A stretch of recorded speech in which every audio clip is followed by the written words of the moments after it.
Très bien. C'est bon? C'est bon. 30 secondes, c'est bon. Voilà, il est en ligne. Les gens n'ont pas eu d'intro, donc bon. Bon, il y avait une intro. Oui. Bonjour à tous. Merci beaucoup à la USME pour cette invitation. Je suis très content de pouvoir animer cette conférence aujourd'hui, donc sur les prothèses et la robotique médicale en général.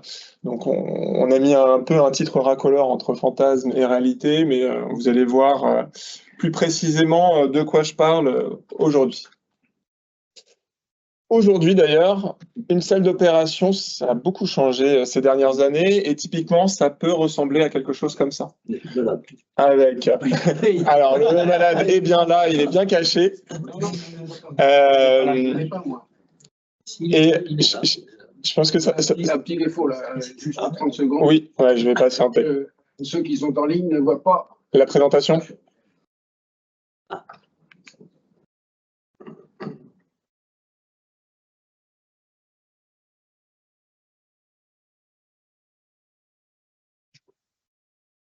Voilà.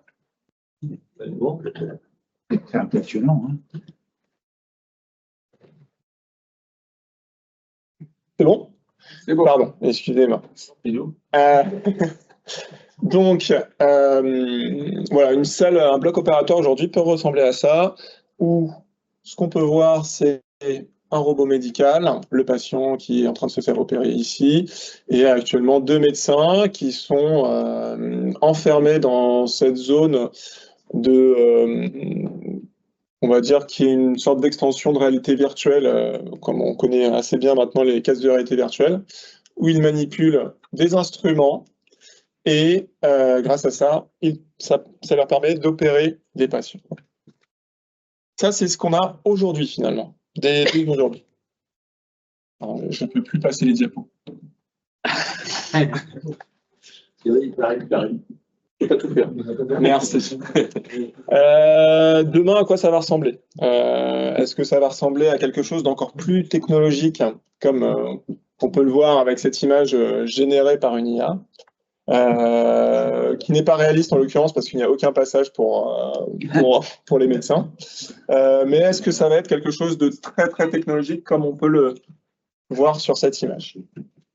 C'est ce que je vais aborder aujourd'hui dans cette conférence, donc avec 3 points. Déjà, le point sur la robotique chirurgicale, où je vais avoir une approche vraiment très historique, où je vais vraiment dérouler les évolutions technologiques sur la robotique chirurgicale.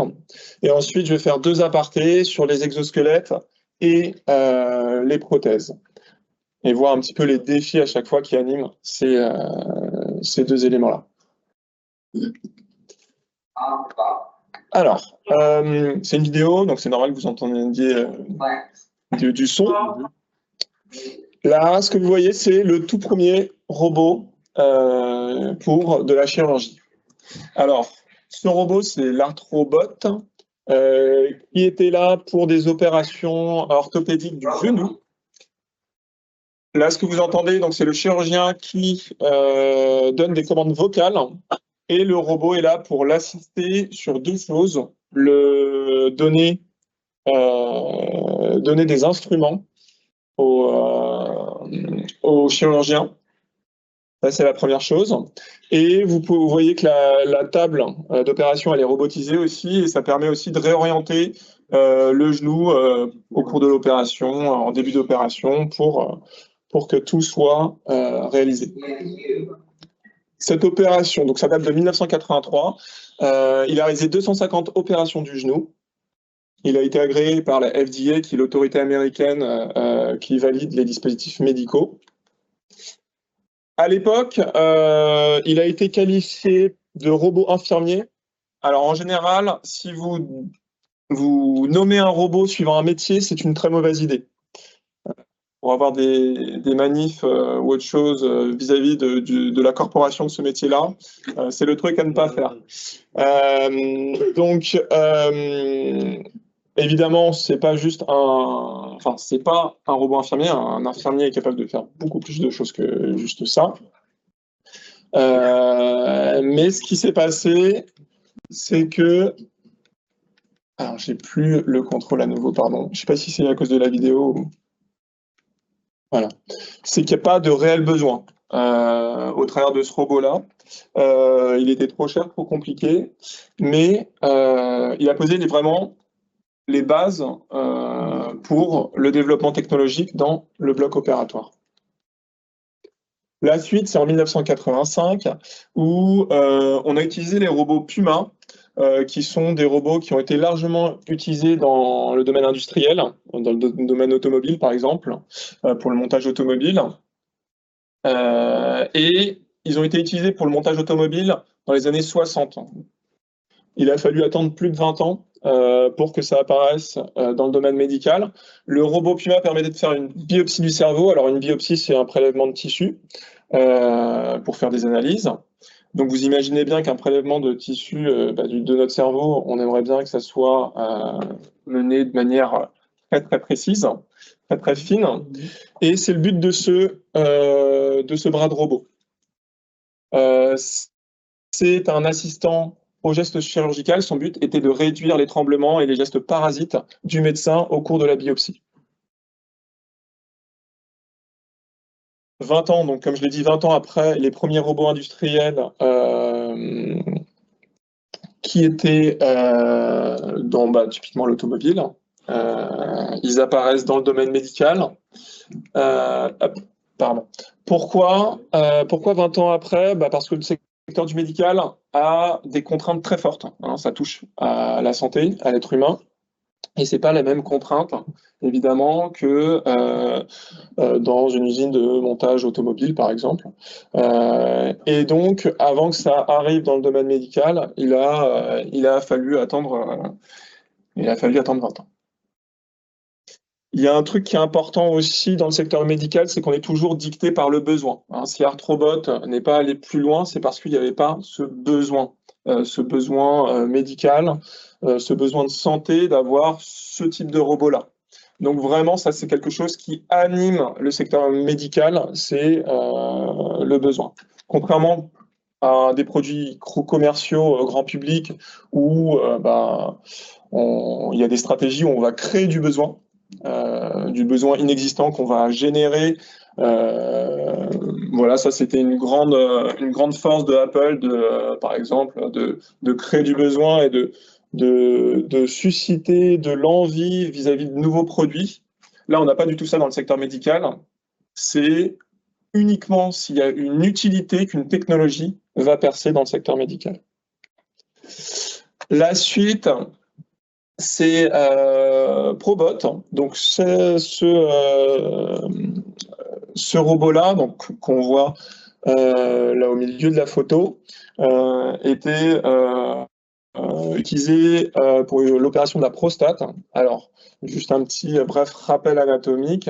Donc la prostate, c'est ce qui se trouve entre la vessie et le pénis, donc chez l'homme. Et donc, il y a l'urètre qui passe par la prostate. Et donc, typiquement, lorsqu'il y a un cancer de la prostate, on va retirer cet organe et raccorder l'urètre pour qu'on puisse toujours uriner, évidemment. Donc, c'est une opération qui n'est pas forcément évidente. Et cette opération, elle est, dans ce cas-là, réalisée, exécutée par un robot. La première étape, donc c'est l'image que l'on voit en haut à gauche, va être de placer cet instrument au niveau du col de la vessie. Cet instrument va envoyer des ultrasons qui vont donner une image en 3 dimensions de la prostate. Et après ça, le médecin va définir toute une zone de coupe, une zone de section à définir sur la prostate. Et ensuite, il va y avoir l'exécution. Et si je vous remontre l'image, donc là, le chirurgien est assis ici. Et donc, il commande le robot au travers d'une interface, alors d'un écran, de boutons, etc. Donc, ça date de 1988. Et là, on est cette fois-ci dans vraiment une étape importante où le chirurgien va diagnostiquer et décider et le robot va exécuter. Voilà. Donc là, on voit qu'il y a toujours une évolution de la robotique médicale. Un point important dans le domaine médical, c'est en général que ce n'est jamais les technologies qui vont décider. On laisse toujours à l'être humain le dernier mot et la décision. Ça, c'est quelque chose qui est extrêmement important dans tous les choix qui sont faits en termes de dispositifs médicaux. Et je vais vous parler de la laparoscopie, donc c'est ce que vous voyez là, donc c'est un type d'intervention au niveau de l'abdomen où on va gonfler l'abdomen avec du gaz, y passer une caméra, et ensuite on va avoir des trocars, donc avec des petits trous, qui vont nous permettre de réaliser l'opération. La laparoscopie, alors on peut être assez fier, on peut faire cocorico pour le coup, parce que c'est né en France en 1944, et donc j'ai mis une date importante qui est en 1972, un traitement d'une grossesse extra-utérine qui a été fait à Clermont-Ferrand, et donc en France on a un gros pôle, enfin des grosses compétences en laparoscopie. Les avantages et les inconvénients de cette opération. Les avantages, donc ça à comparer avec une opération, on va dire, classique, entre guillemets, où on va ouvrir complètement l'abdomen. La laparoscopie permet un temps de séjour plus court, un taux de complications plus faible, des douleurs plus faibles et aussi une amélioration des résultats cosmétiques. On n'a pas une grosse cicatrice sur tout l'abdomen. Les inconvénients, c'est que ça nécessite auprès des médecins un entraînement spécifique pour manipuler ce type d'outils. Le médecin se retrouve non plus avec une vision 3D de l'abdomen, mais une vision 2D, puisque la vision ne se fait plus qu'au travers d'un écran, et enfin, pas par la caméra. Il n'a plus que 4 degrés de liberté. Donc dans l'espace en entier, on a 6 degrés de liberté au total, c'est-à-dire 3 translations, 3 rotations. Et là, vous voyez bien qu'avec son instrument, ça passe par un trou, et donc il a 2 translations qui ne sont plus présentes, qui sont bloquées. Donc on se retrouve avec 4 degrés de liberté, donc il a moins de capacité de manipulation. Et enfin, il a un bras de levier avec une amplification du mouvement, donc une amplification des tremblements potentiellement. Voilà, il y a quelques effets négatifs vis-à-vis de cela. Là, on voit commencer à apparaître certains éléments au niveau des inconvénients. Vision, il y a de la vision, il y a des éléments mécaniques de 4 degrés de liberté. Elle peut jouer un rôle. Et c'est ce qui va se passer. Elle peut jouer un rôle parce que avoir des robots qui ont des fortes capacités de manipulation avec seulement 4 degrés de liberté ou un blocage ici, réduire des tremblements, ça, c'est des compétences qu'on peut avoir en tant qu'ingénieur et qu'on peut développer.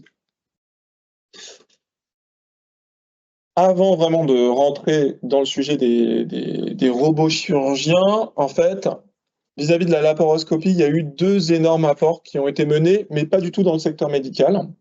Le premier, ça a été tout ce qui concerne la téléprésence, avec notamment être capable d'avoir un environnement virtuel. Donc ça a été des travaux qui ont été menés par la NASA, par le docteur Scott Fisher. L'idée était notamment de pouvoir faire des diagnostics d'astronautes. Donc il était par exemple dans l'ISS, qui tombait malade, être capable de faire des diagnostics, et donc le médecin, l'idée était qu'il portait un casque ou était dans un environnement virtuel où il pouvait interagir beaucoup plus facilement avec l'astronaute. La deuxième idée, ça a été la télémanipulation, qui vient du domaine militaire, et notamment aux États-Unis, de l'agence DARPA, où là, l'idée était de pouvoir aider des soldats qui étaient dans le cœur de l'action au cours d'une guerre, et les chirurgiens étaient en arrière et étaient capables de manipuler et de faire des sauvetages de soldats qui étaient au plus près du combat. Donc il y a eu ces 2 idées qui sont apparues dans les années 80 et qui ensemble ont amené à la téléchirurgie au niveau de la laparoscopie, en fait, avec la laparoscopie. Le premier robot pour la laparoscopie est le robot ASOP, donc Automate Endoscopic System for Optimal Positioning. Donc là, c'est le robot que vous voyez ici. Donc avec ce bras-là, dans lequel on va avoir un endoscope. Donc l'endoscope, c'est la caméra qui va rentrer pour filmer l'opération laparoscopique. Et derrière ça, en fait, il va y avoir de grosses améliorations des opérations laparoscopiques parce que le médecin ne va pas tenir l'endoscope, vous ne savez plus être un infirmier qui va tenir l'endoscope. Ça veut dire qu'on va avoir une amélioration de la stabilité de l'image, moins de tremblements, donc une réduction des mouvements aussi inutiles ou accidentels qu'il peut y avoir au cours d'une opération quand c'est géré par un humain, et une économie du personnel médical. Donc ça a été un franc succès, ce premier robot, donc, qui date de 1994. Je ne l'ai pas dit, hein, mais n'hésitez pas à m'interrompre s'il y a des questions, même en distanciel, il n'y a pas de souci. La suite, c'est quoi? La suite, ça a mené, alors je fais un bond en avant, ça a mené à donc ESOP a été le premier robot pour la laparoscopie, et ça a mené donc à l'image que je vous ai présentée au début, où donc le robot, on lui a plus mis un seul bras, mais plusieurs, où donc il y a l'endoscope, les trocars, donc c'est les instruments de manipulation, et je vous avais parlé de téléprésence, avec la NASA et être dans un environnement virtuel. Et ben c'est ce qui se passe ici, les chirurgiens aujourd'hui, dans les cas de laparoscopie, lorsqu'ils ont ce robot-là, ils vont intervenir à distance, au travers de l'environnement qui est fourni via ce panneau de commande. Donc ça, c'est le robot Da Vinci. Et il y en a depuis les années 2000, en gros. Et là, je pense que c'est une des dernières versions. Donc la suite, est-ce que c'est l'image que je vous ai présentée, générée par une IA? Est-ce que ça va être de plus en plus technologique? La réponse, c'est je ne suis pas sûr. Alors là, c'est plus, un avis, une vision que j'ai. Je ne suis pas sûr que ça soit de plus en plus technologique. Là, ce qu'on voit apparaître, c'est plutôt des dispositifs médicaux qui vont être spécialisés pour une opération précise. Donc là, par exemple, c'était la laparoscopie. Je ne sais pas si on peut enlever le son, mais sinon, c'est pas grave. Alors ça, donc c'est... Si tu enlèves toi aussi, c'est... Ok, d'accord. Tant pis. Là, c'est la vidéo commerciale d'un produit de Johnson & Johnson voilà, c'est ce produit-là qui va venir cartographier, donc donner une image 3D du cœur en temps réel. Et avec le petit embout là que vous voyez, le médecin va venir s'appuyer sur le cœur et va venir émettre des courants électriques. Ah super. Il va venir émettre des courants électriques. Et ces courants électriques vont permettre de régler des problèmes d'arythmie cardiaque typiquement. Donc ça, c'est un produit qui est traité de l'arythmie cardiaque. Moi, alors, ce que je trouve incroyable dans ce produit-là, c'est qu'aujourd'hui, ces opérations liées à des problèmes d'arythmie cardiaque, elles se font donc aujourd'hui en binôme avec un chirurgien et un ingénieur, parce qu'il y a l'ingénieur qui est derrière, qui va venir vérifier la cartographie, vérifier que tout se passe bien, et conseiller le chirurgien dans son développement. Voilà. Donc en fait, si on regarde l'histoire technologique de la robotique chirurgicale, la technologie est aujourd'hui au centre d'innovation en termes de chirurgie. Et ce qu'on voit, c'est pas tellement une bloc opératoire ultra développé technologiquement, mais on voit apparaître de plus en plus de dispositifs médicaux spécialisés pour des opérations spécialisées qui vont être très technologiques, qui vont mêler plusieurs technologies. Là, on a vu, il y a de la vision, il y a de la robotique, qui vont se mélanger, qui vont créer de nouveaux produits pour résoudre des problèmes de santé. Donc ça, c'est un petit peu l'évolution, j'ai l'impression que prend la chirurgie, la robotique chirurgicale. Je vais passer maintenant au deuxième point, donc les exosquelettes. Je vais commencer non pas par un exosquelette, mais par un robot bipède. Donc ça, c'est le robot de l'entreprise Boston Dynamics, qui, donc là, vous voyez, fait une épreuve de parcours, donc une épreuve où elle va sauter, avancer dans tous les sens. Donc là, ça se fait en temps réel, c'est géré en temps réel, c'est extrêmement robuste, comme vous pouvez le voir. Il y a juste un moment, je vais essayer de vous le montrer, où il y a un réajustement, là, ici, quand elle va sauter là. Vous voyez que, hop, vous voyez qu'il y a un réajustement de la cheville qui se fait en temps réel. Et donc, là, on voit en termes de robot bipède, on fait des trucs de fou. Bon pour les Jeux Olympiques. Maintenant, je vais vous montrer une deuxième vidéo, cette fois-ci sur des exosquelettes. Le projet BCI, Non, on peut enlever tous les sons, pardon, des vidéos, excusez-moi. Je vais parler par-dessus. Où là, donc, on voit... Donc là, c'est un... Oh, pardon. Je sais pas si on... Ah, ouais, pardon. On voit un mannequin qui est dans un exosquelette et qui développe de la marche. Là, le projet est axé sur deux choses, le développement de l'exosquelette et le développement d'un capteur qui va être présenté un petit peu après, un capteur qui va mesurer l'activité cérébrale et qui va permettre de détecter l'intention de la personne et permettre de faire avancer, reculer, tourner, arrêter l'exosquelette. Ce qu'on note tout de suite quand on compare les deux vidéos, c'est qu'en termes de marche, on est très très loin du robot autonome, du robot bipède.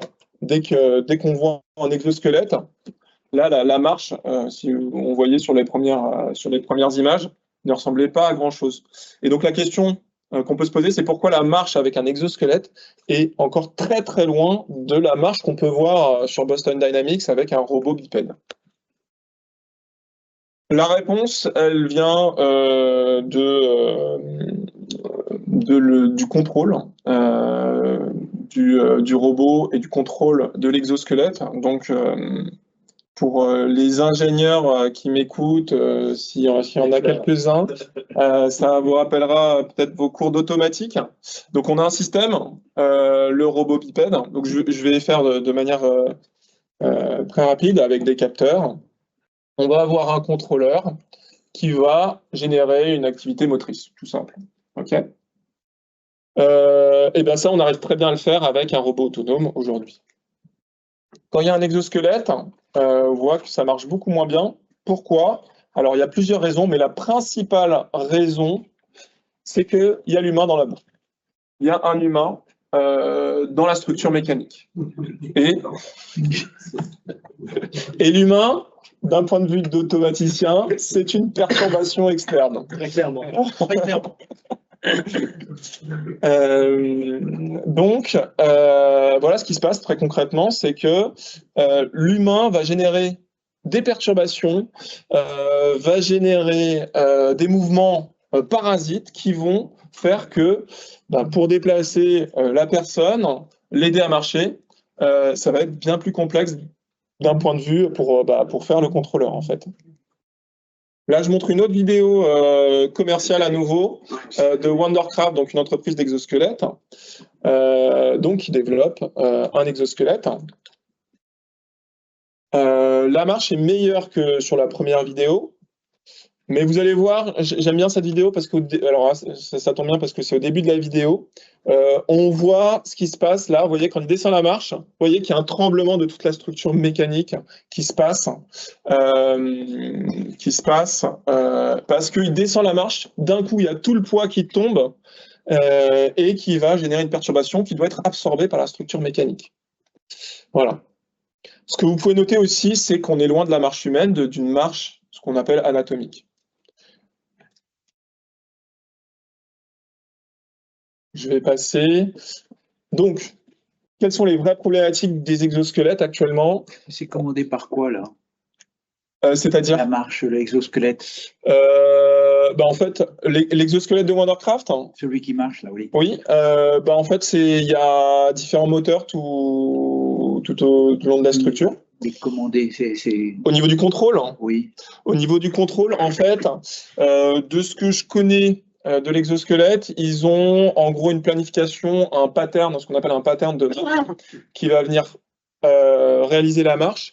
Et alors, il y a plusieurs manières de... Alors, c'est peut-être détecter l'intention, qu'est-ce que veut faire la personne au niveau de votre question. Et donc, il y a deux manières de détecter l'intention au niveau des exosquelettes. La première, ça va être au niveau des semelles, mettre des capteurs qui vont venir détecter un petit peu où on en est de la marche, où sont placés les appuis pour voir si on va relever la jambe, si on va la poser, etc. Et sinon, il y a une centrale inertielle qu'on va mettre au niveau du torse plutôt, et suivant l'orientation de la personne, on va savoir si elle veut avancer, s'arrêter ou autre chose. Ça, c'est les deux éléments, mais je vais aborder un petit peu plus la détection d'intention juste après. Donc, les problématiques des exosquelettes, propres aux exosquelettes, finalement, c'est l'humain qui est une perturbation externe pour le contrôle du robot. Une chose dont je n'ai pas parlé, c'est une mauvaise répartition du poids qui fait que c'est encore plus compliqué de contrôler le robot. Ça, c'est lié naturellement, en fait, on va mettre tout le poids dans les batteries, dans le dos, et donc ça n'a pas forcément de très bonnes propriétés en termes de stabilité, parce qu'on ne va pas mettre des batteries dans le ventre de la personne, ça va être extrêmement gênant. Le schéma de marche, c'est ce que je disais tout à l'heure, il y a des patterns de marche qu'on a vu sur la vidéo de Wondercraft, c'est pas encore une marche anatomique, donc ça c'est une vraie difficulté qu'on a, alors que pour un robot autonome, même si là on voit qu'on est quand même sur quelque chose de très, pour le robot de Boston Dynamics, qui mime beaucoup la marche humaine, on peut s'autoriser à avoir une marche qui n'est pas humaine, avec un robot autonome, ça ne va pas être gênant. Alors que là, ça peut être très gênant dans le cas d'un exosquelette. Et donc, on a cette contrainte-là en plus. Et la dernière chose, c'est la détection d'intention, qui est quelque chose d'assez complexe parce qu'il va falloir savoir qu'est-ce que veut faire le patient qui est dans un exosquelette. Et quelqu'un qui est dans un exosquelette, c'est quelqu'un qui a mobilité réduite. Et suivant le niveau d'immobilisation, ça peut devenir très, très compliqué de mesurer l'intention. Et ça, c'est la suite. Donc ça, c'est des travaux qu'on a menés, qu'on mène depuis plusieurs années avec Marceau, qui est au milieu de cette photo. Il y a sa maman et son ergothérapeute, et ici, c'est un groupe d'étudiants qui a travaillé sur le projet que je vais vous présenter. Donc Marceau, il est atteint d'amyotrophie spinale. L'amyotrophie spinale, c'est quoi? C'est la connexion entre le cerveau et les muscles qui se fait plus. Elle se fait habituellement par des motoneurones, et là, les motoneurones ne fonctionnent pas. La question qu'on s'est posée, c'est qu'on a développé une orthèse pour le bras de Marceau, pour l'aider notamment à faire des mouvements. Actuellement, en fait, ce qu'il avait, c'est juste, on lui tenait au niveau du poignet le bras pour qu'il puisse lancer avec des mouvements d'épaule son bras pour faire des mouvements. C'était son degré de mobilité qu'il avait. En fait, il peut uniquement bouger que les épaules. Et l'idée, c'est on fait une orthèse, comment on va détecter son intention, s'il veut aller à gauche, s'il veut aller à droite, s'il veut s'arrêter. C'était les questions qu'on s'est posées. Comment détecter l'intention de Marceau vis-à-vis des mouvements de bras, sachant qu'il déplace que son épaule. La réponse a été de capter l'information au niveau des épaules, essayer de traiter cette information et ensuite d'être capable de choisir s'il veut aller à gauche ou à droite. Alors, je reviens juste, je vais quand même citer les étudiantes. Donc, il y a Julie, Clémence, Riemann et Aurélie qui ont développé ce projet en 4e année de l'ESME. Capter, donc, comme je l'ai dit, pour l'exosquelette, ce qui a été fait, en fait, ça a été avec une centrale inertielle. On a mis une centrale inertielle, alors plutôt au niveau du bras pour détecter les mouvements. Ensuite, alors ça, c'est ce qui se passe lorsqu'on fait des mouvements d'épaule chez quelqu'un de bien portant. Et ça, c'est ce qui se passe lorsqu'on demande à Marceau de faire des mouvements d'épaule. Là, vous voyez qu'en termes d'information, on n'a pas du tout la même chose. Donc, pour la traiter, c'était pas évident. Les étudiants ont développé, alors là je montre cette image-là, donc un algorithme basé sur les cas moyennes, donc c'est un algorithme classique de traitement de données, qui va venir définir ce qu'ils appellent des clusters, donc des zones particulières.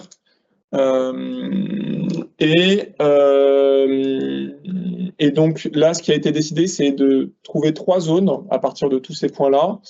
Une zone où Marceau va souhaiter ne rien faire, une zone où il va souhaiter aller à gauche et une zone où il va plutôt souhaiter aller à droite avec leur thèse.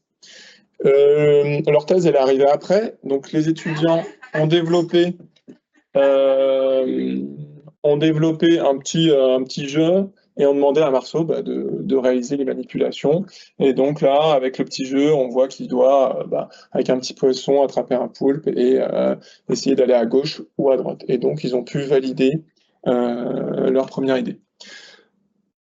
Ça marchait, mais c'était quand même assez difficile. Et c'était très sensible à l'environnement. Typiquement, là, vous voyez, l'étudiante, elle passe de gauche à droite, et Marceau, il réoriente un petit peu son corps, et du coup, ça peut jouer sur les résultats. Donc, la détection d'intention, c'est un vrai enjeu. Donc, si je conclue sur les exosquelettes, on a vraiment des défis de robotique qui sont en cours, qui sont à relever, qui sont complexes, où on a vraiment des difficultés et qui nécessitent d'aller plus loin. Il me reste encore un petit peu de temps. Je vais essayer de me dépêcher. Je vais donc parler des prothèses et de la dextérité. La dextérité impossible. Les prothèses, donc c'est un dispositif médical. Donc là, je vais parler en particulier des prothèses de main. Parce que j'ai fait ma thèse sur les algorithmes pour la manipulation dextre à partir de mains robotiques. Les prothèses, ce qui se passe, c'est que c'est pas du tout encore répandu. C'est quelque chose qui est très très peu présent. Pourquoi? Donc pour ça, je vous présente sur l'image Nicolas Huchet, qui a eu un accident en 2002, qui a perdu donc son avant-bras et qui a fabriqué sa propre main bionique. Et donc en 2017 a développé toute une plateforme open source pour réaliser des prothèses. Donc cette plateforme s'appelle MyHumanKit. Et son témoignage, c'est de 2017, mais je pense qu'il dirait à peu près la même chose aujourd'hui parce que ça n'a pas vraiment évolué depuis. C'est que les prothèses, on peut en parler beaucoup, des prothèses de main, des prothèses de bras, mais la réalité sur le terrain, c'est que personne n'en a. Il n'y a pas grand-chose. La question, c'est pourquoi? Alors, premier élément, c'est que la dextérité, c'est quelque chose d'extrêmement compliqué à reproduire. Là, on voit un opérateur qui est dans une chaîne de montage, d'une carte électronique. Pour réaliser l'action de mettre des composants sur la carte électronique, il va faire des prises à 2 doigts, ce que vous pouvez voir là, avec un appui aussi d'un doigt, des prises à 4 doigts, comme ici, et un empaumement de toute la carte. Donc, ça c'est pour annoncer la fin, là, c'est ça? Non, tu peux y aller, vas-y. Non, je plaisante.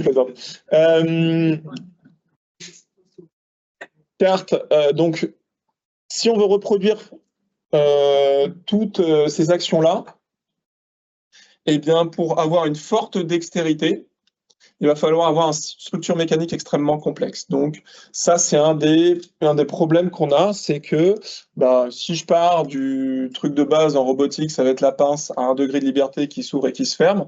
On va étendre petit à petit, on va avoir 3 doigts, 4 doigts, jusqu'à avoir vraiment une main anatomique avec donc ces 24 degrés de liberté, la main, donc ça veut dire potentiellement 24 moteurs. Tout ça dans un espace extrêmement faible. Il y a des enjeux mécaniques qui aujourd'hui restent en suspens. Donc il y a une vraie difficulté à concevoir une main humaine vraiment efficace en termes de dextérité. La plupart des mains robotiques qu'on retrouve peuvent faire des mouvements de fermeture, ouverture. Il y a des choses extrêmement intelligentes qui sont faites, hein, malgré tout. Il y a beaucoup d'évolutions dans les prothèses, hein, mais quelque chose qu'on rencontre assez peu, ou dans vraiment des prothèses très haut de gamme, c'est ce mouvement-là qui est tout bête, hein, le mouvement d'abduction-induction. Bah, ce mouvement-là, on l'utilise en permanence, mais dans les prothèses, on ne le prend pas forcément en compte parce que c'est assez compliqué de faire une liaison rotule dans une échelle aussi petite. Ça, c'est une première difficulté. La deuxième difficulté, c'est les retours d'information. Quand on manipule un objet, on a deux retours d'information, le retour visuel et le retour tactile.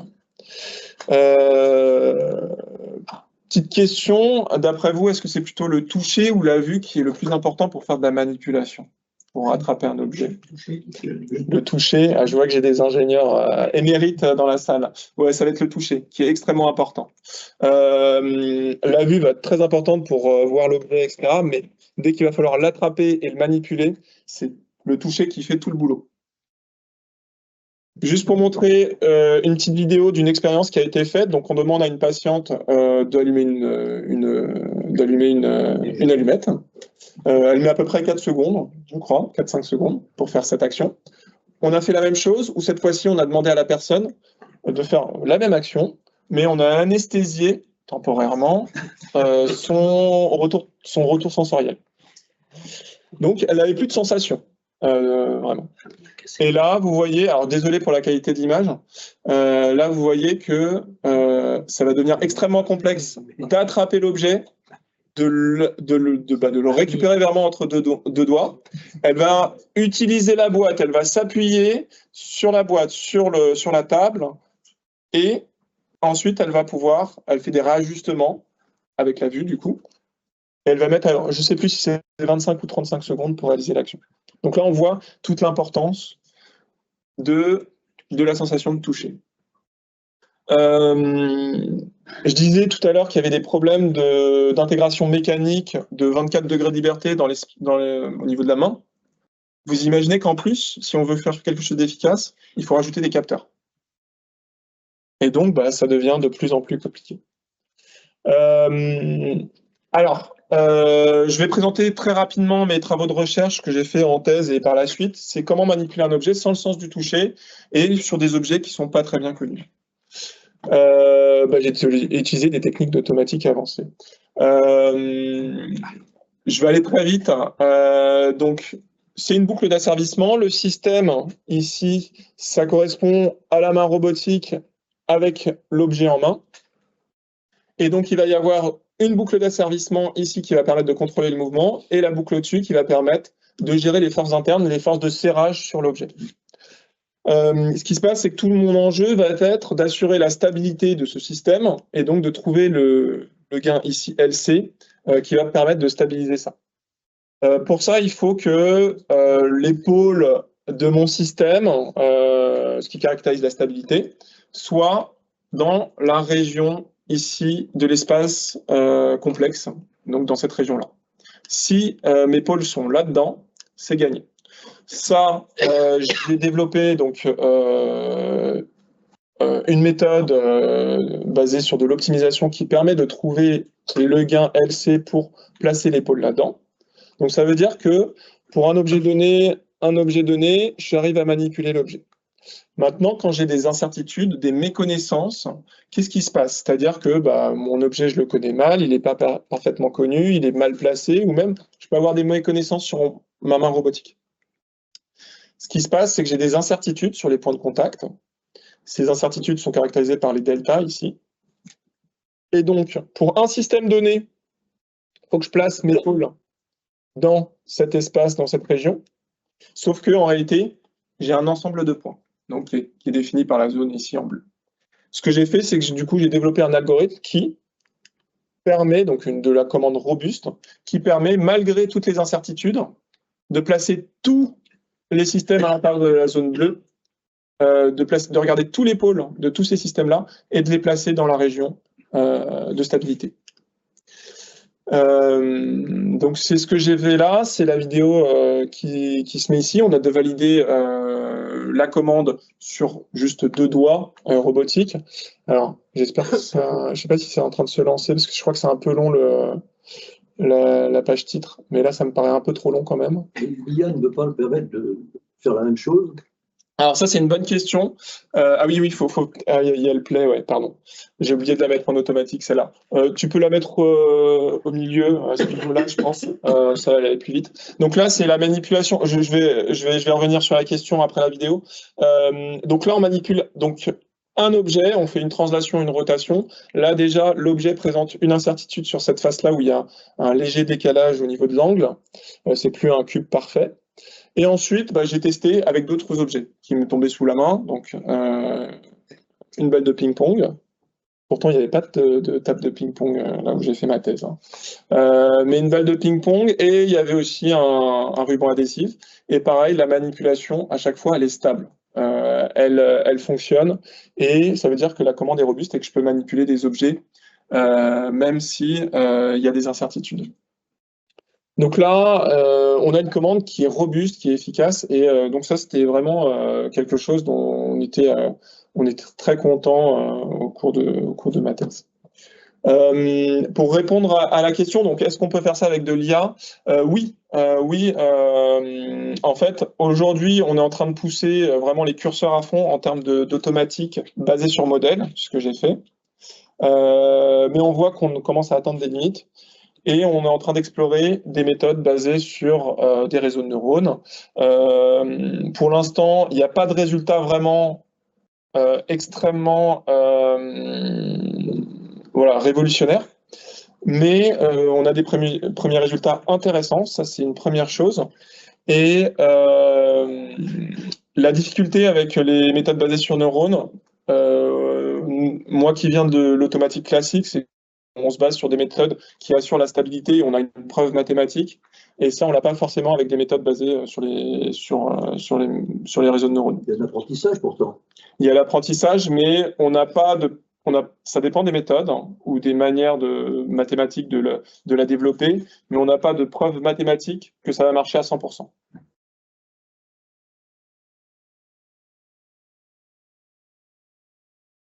Je reviens sur un autre élément qui est l'appropriation sur les prothèses.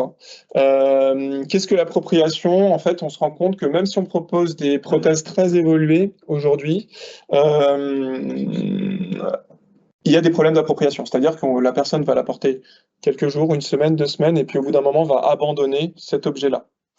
Ce qui se passe, c'est que la personne va donner un ressenti plutôt négatif. On va dire, j'étais pas à l'aise avec l'objet, c'était pas très agréable, j'avais du mal à manipuler, c'est trop lourd, c'est pas étanche. On va avoir tout un tas de difficultés qui vont apparaître, qu'on peut résoudre ou non, mais parfois c'est une question de ressenti, et c'est ce qu'on appelle l'appropriation. L'appropriation, il y a juste pour donner une idée, il y a cette expérience qui est faite. C'est l'expérience de la main fantôme. Alors, je ne sais pas si on va parfait, si on peut faire pause là, juste avant. Ouais, parfait. L'expérience de la main fantôme, c'est quoi? On a une personne, ici c'est Jamy, du monde de Jamy, qui a mis sa main, vous voyez, ici. On a une paroi qui cache sa main, et par contre ici, il y a une main en caoutchouc. Ce qu'on va faire, c'est qu'on va faire des stimuli identiques entre la main réelle et la main en caoutchouc. Et ce qui va se passer, c'est que notre cerveau, au bout d'un moment, va se dire, OK, ma main, c'est ce que je vois, c'est la main en caoutchouc. Et donc, notre cerveau va s'approprier la main en caoutchouc. Donc, il y a vraiment cette notion d'appropriation, un transfert qui se fait. Et donc là, typiquement, dans l'expérience qu'on fait, c'est un coup violent, vraiment une action de peur. Et le patient va vraiment avoir peur, va vraiment avoir un sursaut et va vraiment se sentir assez mal. Je vais passer directement parce que la vidéo, je vais juste présenter ça. Actuellement, dans mes travaux de recherche, on essaie de comprendre ça. On essaie de le comprendre à l'échelle de la souris. Pourquoi à l'échelle de la souris? Alors, c'est des travaux qu'on fait avec le laboratoire de neurosciences de Paris-Saclay. Ce laboratoire-là a une expertise dans tout ce qui est communication cerveau-machine à l'échelle de la souris. La souris, on connaît parfaitement son cerveau. Et donc, on est capable de faire de la communication cerveau-machine. Et donc, on peut faire des expérimentations avec des prothèses où la souris va manipuler la prothèse et va recevoir des stimuli aussi de toucher, de mouvement, etc. Et donc, on essaye de voir qu'est-ce qui se passe, quand est-ce que la souris arrive à s'approprier l'objet ou non. Je vous rassure, aucun mal n'est fait sur ces expérimentations auprès des souris. Voilà. C'est pour les écoles. Voilà.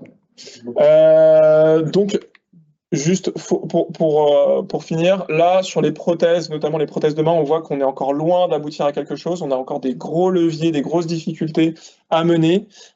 Donc, on est vraiment sur quelque chose de encore où il y a beaucoup de développement à mener, d'ingénierie, d'innovation qui sont extrêmement intéressants et moi qui m'anime dans ma recherche.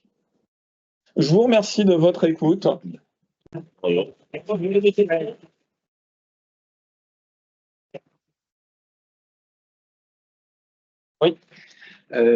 Là, pourquoi est-ce qu'on essaye d'imiter l'humain? Parce que si on regarde par exemple nos jambes, on peut les remplacer par des roues. Oui. C'est ce qu'on fait assez facilement, même si c'est pas parfait. Et pourquoi est-ce qu'on essaye d'imiter une main? Parce que dans Walt Disney, ils ont que 3 doigts, par exemple, ça marche aussi. Ouais. Alors,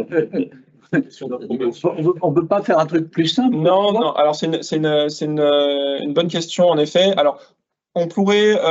Il y a une chose qui est importante. Réduire le nombre de doigts, ça. En général, ça peut se faire tout à fait, avoir uniquement, au lieu d'avoir 4 doigts, et avoir 3 doigts, et le posable est extrêmement important, donc ça c'est extrêmement important, mais avoir ça c'est tout à fait possible. Ce qui se passe en fait, c'est pourquoi on mime l'anatomie humaine, c'est parce qu'on a développé tout un tas d'outils et d'objets pour notre main. Donc typiquement ça, si j'ai une autre forme, potentiellement, je vais avoir du mal à le manipuler. Donc ça, c'est une première réponse. Après, il y a quand même des gens qui développent des concepts d'autres designs de mains. Ça, c'est tout à fait possible. Et après, on en revient au deuxième problème que j'ai présenté, l'appropriation. Est-ce que quelqu'un qui va avoir une main en forme de tentacule, qui est beaucoup plus performante en termes de manipulation, potentiellement, est-ce que il va se l'approprier? Ça, c'est une question qui est en suspens. Ouais. N'hésitez pas à poser vos questions. S'il y a des questions, j'y répondrai avec plaisir. La Oui. difficulté elle est plus hard que ça ou inversement? Dans les prothèses? Dans les prothèses, les deux. Moi, je dirais les deux, ouais. Je vois pas. Ouais, pour moi, il y a des améliorations à faire dans les deux, aussi bien hard que soft. Ouais. Peut-être qu'en soft, on a plus de. Enfin, vraiment, on peut aller plus loin là. Au niveau hard, il y a des développements qui sont menés. On a des très belles prothèses de main, mais on a des très belles prothèses de main. Alors, je donne un exemple très concret, très belles prothèses de main, mais qui ne sont pas étanches. Donc la personne, si elle veut faire à manger, si elle veut faire la vaisselle, si elle veut manipuler des objets s'il pleut, elle ne peut plus porter la prothèse. Et donc ça, c'est tout bête, hein, mais actuellement, il y a ce type de difficulté-là. Donc, il y a des choses à faire. Frédéric, oui. Autrement, c'est quelles sont les conditions d'une bonne appropriation? Ah, ça, c'est vraiment la question que tout le monde se pose là. Non, c'est ça. Non, mais en gros, un élément qui revient, c'est la dextérité de la prothèse. Et il faut qu'on puisse l'utiliser dans tous les cas. Il faut qu'on puisse la mettre et l'utiliser. C'est ça, quelque chose d'important, qu'on puisse être dextre. Et a priori, le retour sensoriel, ça serait vraiment un énorme bénéfice pour ces personnes-là. Il y a des expérimentations, alors j'ai une vidéo après, je pourrais la montrer, mais où on va venir connecter les nerfs sensoriels de quelqu'un à une prothèse. Elle va venir attraper des objets, elle va les ressentir, et c'est incroyable pour elle. C'est vraiment une sensation vraiment incroyable. J'ai une question un peu bête. Pourquoi ne pas faire une greffe? Alors, il y a, alors là, on va dans le côté médical que je maîtrise moins, mais je pense qu'il y a des cas où on peut plus faire de greffe, mais sinon, oui, ça existe. Hein. Actuellement, c'est ce qui se fait. Hein. Actuellement, si c'est possible, on fait des greffes. Pour faire une main. Ouais. On essaie de refaire une main, mais il y en a qui existent. Bah oui. Oui, mais c'est la connectique. Après, oui, il y a tout un problème de connectique. Enfin bon, non, mais oui, c'est pas évident. C'est la main gauche, Et, avec une main gauche. ça se fait, hein, ça se fait. Ouais. Mais ça dépend des conditions. Ouais. La prothèse de souris, elle doit être minuscule. Bah oui, ouais, les minuscules. Bah là, actuellement, donc le SME développe. Alors il y a plusieurs versions qui ont été faites. On développe une nouvelle version de la prothèse et tout l'enjeu actuellement, c'est c'est une prothèse à 4 degrés de liberté. Et tout l'enjeu, c'est de faire 4 degrés de liberté dans cette taille-là avec de l'instrumentation. Donc c'est-à-dire qu'on veut remonter les positions de la prothèse et les sensations de force. Les sensations de force, on les fait de manière algorithmique et pas de manière avec un capteur. On essaie de faire ça. Mais là, oui, il y a un postdoc à l'ESME qui travaille là-dessus. Ouais. Donc il y a des gros enjeux là-dessus. Ouais. Pour les gens qui n'ont pas perdu de membre, Oui. par contre, qui ont un défaut de connexion, Oui. le pyramidal est sectionné à un endroit. On sait faire l'adjonction, on va passer. Ok. D'un point de vue médical, d'un point de vue. Alors ouais, en gros, pour moi, actuellement, les entreprises d'exosquelettes, là, je parle plutôt à moyen long terme, sont en concurrence avec la médecine, clairement, qui arrivent de plus en plus à refaire des connexions. Il y a quelques années, il me semble qu'il y a quelqu'un qui était paraplégique qui a pu retrouver un peu de mobilité, je ne sais pas si ça allait jusqu'à une marche complète, mais un peu de mobilité, parce qu'il y a des connexions qui étaient refaites. Et pour moi, oui, il y a aussi, là, la médecine évolue clairement là-dessus aussi. C'est comme ça peut être un mélange des deux. C'est vrai que ça pourrait être un mélange des deux. Après, il y a tout un pan de ce qui concerne le transhumanisme, etc., où il y a des réflexions aussi philosophiques là-dessus. Ouais. Pardon. Tu as parlé donc des projets SUSU là, qui sont dans ce domaine-là. Sur la promo, sur une promo, en fait, ça concerne combien d'élèves qui sont intéressés par ce secteur? Alors, en fait, actuellement, on a une classe qui est dédiée à ce secteur-là, donc dont j'ai la responsabilité, qui s'appelle Biomécanique et Robotique Médicale, qui en 4e année présente 30 étudiants, pardon. Donc ça représente, si on dit qu'on a des promos de 450 étudiants, ça représente 7% à peu près d'étudiants. Après, ça n'empêche pas, pardon, que on a aussi une majeure biotech et numérique plutôt axée sur des problèmes software pour le médical, qui porte aussi sur une 30aine d'étudiants. Et en mécatronique, il peut y avoir des projets sur des prothèses ou autre chose, ça reste ouvert. Ouais. Okay. Et peut-être une deuxième question, la parole, c'est est-ce que tu connais l'état de la recherche et de l'implication internationale, en fait? C'est-à-dire, est-ce qu'il y a des collaborations qui se font d'un pays à l'autre? Comment ça se passe au niveau de l'avancée technologique dans ce domaine? Alors, sur les prothèses, les exosquelettes, alors, c'est actuellement, en fait, ce que je vois aussi bien sur les prothèses que sur les exosquelettes, c'est qu'il y a deux domaines à regarder. Il y a vraiment le domaine de la recherche où on essaie de faire des évolutions de recherche et le secteur industriel. D'accord. Sur le domaine de la recherche, il y a beaucoup de laboratoires qui travaillent sur ces sujets-là. Partout dans le monde, il y a des collaborations, il y a de la concurrence. C'est assez riche comme environnement. Dans le domaine plus industriel, là, Il y a l'Allemagne qui est très très forte sur les prothèses avec l'entreprise Autoboc. En France, je ne connais pas trop en France. Il y a Wondercraft que j'ai présenté qui développe un exosquelette. Des comme ça, ils sont vraiment bien placés. Et en fait, par contre, ils sont beaucoup financés par les États-Unis. Ils sont français encore, mais les financements qu'ils trouvent. Pour l'instant, voilà. Pardon? Tu parles au présent, ils sont beaucoup financés. C'est pas français. Ils sont financés par des fonds américains. Jusqu'à preuve du contraire. Voilà. Et l'entreprise est française, mais ils sont financés. Et du coup, ça veut dire quoi? Qu'actuellement, ils ont développé une succursale aux États-Unis. Ils sont en train d'essayer de développer, d'agréer leur exosquelette auprès de la FDA. Donc l'autorité américaine qui autorise les dispositifs médicaux. Donc ils sont orientés plutôt sur ce marché-là. Voilà. Donc je pense que du coup il y a une concurrence très présente. Ouais.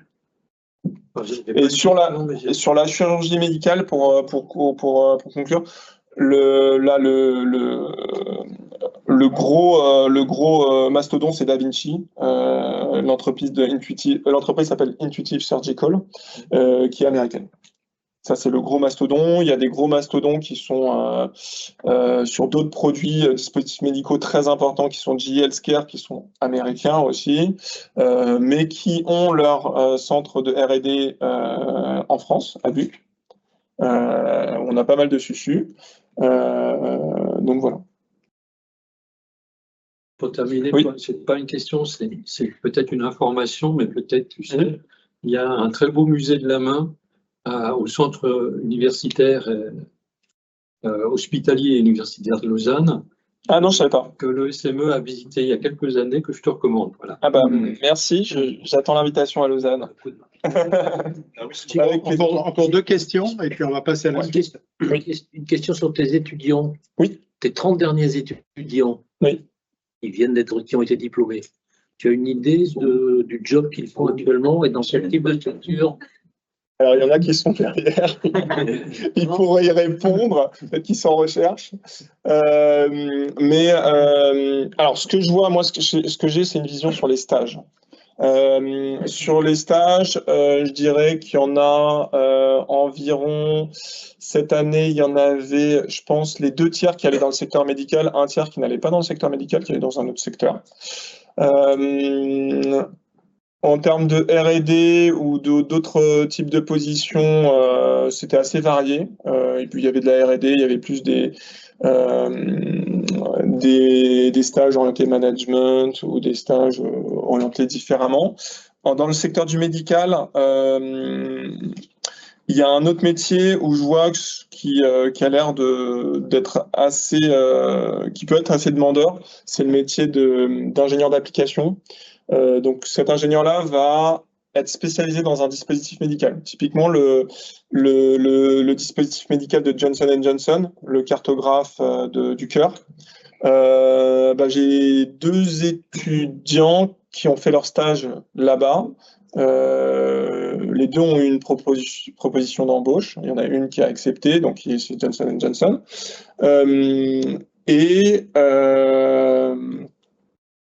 Et donc ça, c'est un spécialiste d'un dispositif médical qui va venir, qui connaît parfaitement le dispositif médical, qui va venir l'installer dans l'hôpital, dans les blocs, qui va venir assister les médecins pour réaliser les opérations, qui va venir faire le dépannage s'il y a du dépannage, enfin voilà, et qui va gérer tout un pôle d'hôpitaux d'une région sur ce dispositif médical précis. J'ai vu plusieurs anciens qui allaient dans cette direction. Voilà, donc c'est assez varié. Ce que j'ai noté quand même l'année dernière, en particulier, c'est que le secteur du médical était un peu en contraction, donc c'est-à-dire qu'il recrutait moins. Là, j'ai vu que, en tout cas, l'économie n'était pas favorable l'année dernière. J'ai vu au moins 3-4 stagiaires où leur tuteur de stage voulait les embaucher, mais ils n'avaient pas les budgets, ils ne pouvaient pas, et du coup, ils étaient coincés. Ouais. Une dernière question? Oui. Si je comprends bien, au départ, pour la chirurgie, c'était de la télémanipulation. Et ensuite, il y avait une certaine intelligence. Qu'est-ce que ça peut être l'intelligence qu'on rajoute? La télémanipulation, je comprends très bien, Ouais. mais quelle est l'autonomie qu'on peut demander au robot après? Ah, alors là, c'est très Pour la variable. chirurgie. C'est très très variable d'une chirurgie à l'autre. Il y a des chirurgies où on va pouvoir avoir beaucoup d'autonomie parce qu'il va y avoir le système de vision et en fait le chirurgien va juste vérifier que tout se passe bien. Mais c'est quoi comme opération qu'on peut faire Alors là, j'ai pas la réponse, là, je dois avouer. J'ai pas la réponse, mais alors là, je donne une réponse qui n'est pas de la robotique chirurgicale, mais typiquement de tout ce qui est oculaire, opération oculaire, opération laser, ça peut aujourd'hui être entièrement automatisé, potentiellement. Ce qui est sûr, c'est qu'en tout cas, même s'il y a une grosse partie qui est automatisée, il y a toujours une action du médecin pour décider. Voilà, ça, c'est hyper important. Très bien. Merci beaucoup de votre écoute. Merci beaucoup. On va pouvoir continuer à discuter avec Alex, évidemment, mais ça au cours de la troisième partie de la soirée, qui est beaucoup moins complexe, qui consiste à boire, à manger et à échanger. Donc, je vous propose de passer au cocktail. Merci.